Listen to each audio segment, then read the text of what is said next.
Now, let's move on to the NFC, where we've got Stafford in his return to Detroit as our background for this one. Dude, they almost won. What a game. Dude, Stafford is so much better than Jared Goff. I'm sorry to everyone in Detroit. Like, you could not watch that game and tell me that Jared Goff is better than Matthew Stafford. I mean, I know he won the game, but Stafford's like under pressure with these like sidearm, like, I don't even know. I have not did everything in his year. power to save the Rams from that game, and they just couldn't pull it off when it. Yeah, the difference was the red zone scoring. The Lions scored all 3 times they were in the red zone, I believe, either 2 or 3 times, and the Rams kick field goals every time. Yeah, the Lions, honestly, they just have a better roster.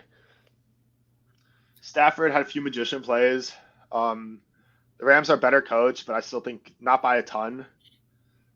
Well, and I just think the Lions roster propelled them. Let's go back to. No, do not tell me Sean McVay. What? What? No. I'm saying let's go back to the Thursday night game when we were talking about the Lions-Packers game way back early in the season. We had that halftime show, and I said the reason the Lions are dominating right now is because that offensive line is completely in control. Penei Sewell, Frank Ragnow, I think Graham Glasgow is on that team. He might be on a different. I think he's on the Lions.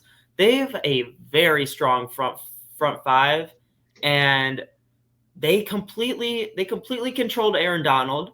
They completely controlled their entire rushing game, and I think they're going to do the same thing against the Buccaneers this week.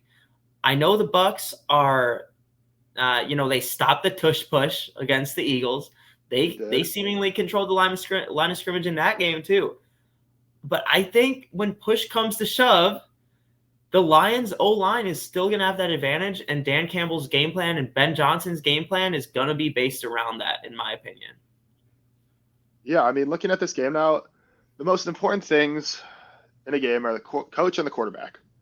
And the Lions win both those matchups. Dan Campbell and Ben Johnson are better than Todd Bowles. I mean, Jared Goff's better than Baker, even though Baker's on a heater right now.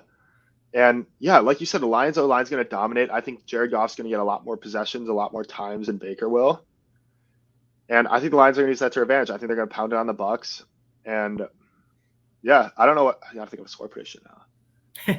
Well, before you get to your score, you go first. What's your score? The Buccaneers have been one of those teams this year that have really performed very well against some teams, but then they've been shut down by a couple teams. And one of those teams were the Detroit Lions.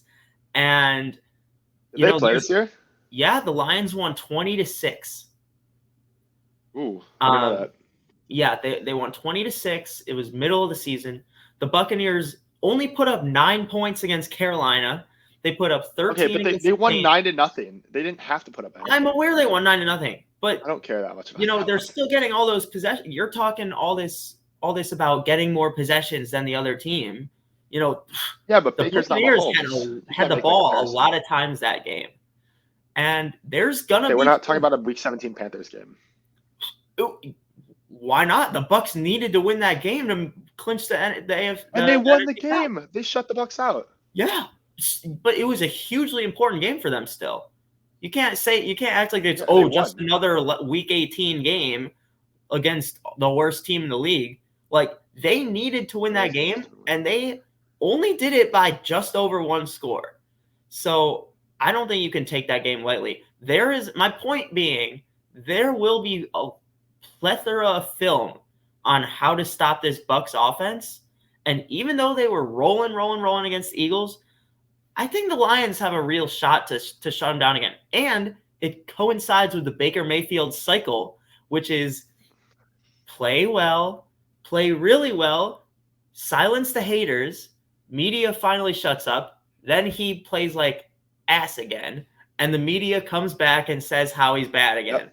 And it's the constant Baker Mayfield cycle. Oh, that's going that way on the camera. More like this. Yeah. I think fits into it. It's just the laws of nature and the way football works. Yeah, also, I feel like Baker's going to have a couple turnovers this game. He should have thrown a couple picks against the Eagles. I think the Lions make those plays. That's fair enough. And I think when it comes – yeah. And I don't know. I just think in the end, I just think the Lions are better. What's your score prediction? Oh, is that a bad reason? I think the Lions win Me too. 30-23. Woo! That's a little higher scoring than I think. I got 23-17. Really? You think the Honest. Bucs put up 17? Baker just he's a gunslinger. Like he's had so much confidence. He I think has. he's gonna throw a couple picks, but he also just chucks it to Mike Evans every play. They're gonna score more than 17 points. But then again, Mike Evans had some horrible drops the other day. And I mean horrible. I'm not gonna rely on Mike Evans to drop. I'm not gonna count on him dropping balls in the future. I mean, the Bucs will figure out their drops. He's done that plenty of times. If the Lions you saw how good Stafford and Kyren Williams and Puka looked, and not even discussing Cooper Kupp. Like, you saw how good they looked moving the ball down the field, and then were just shut down at the end every time they got to the red zone. And they only scored 23 points. I don't see the Bucs having enough firepower to get past to that mark even. I'm going to stick with them having only 17. Thanks for watching Neutral Zone Reaction with Brady Hannon and Jules Bergman. Make sure to catch our other videos and live streams on Spotify, Apple Music, Amazon, and Audible.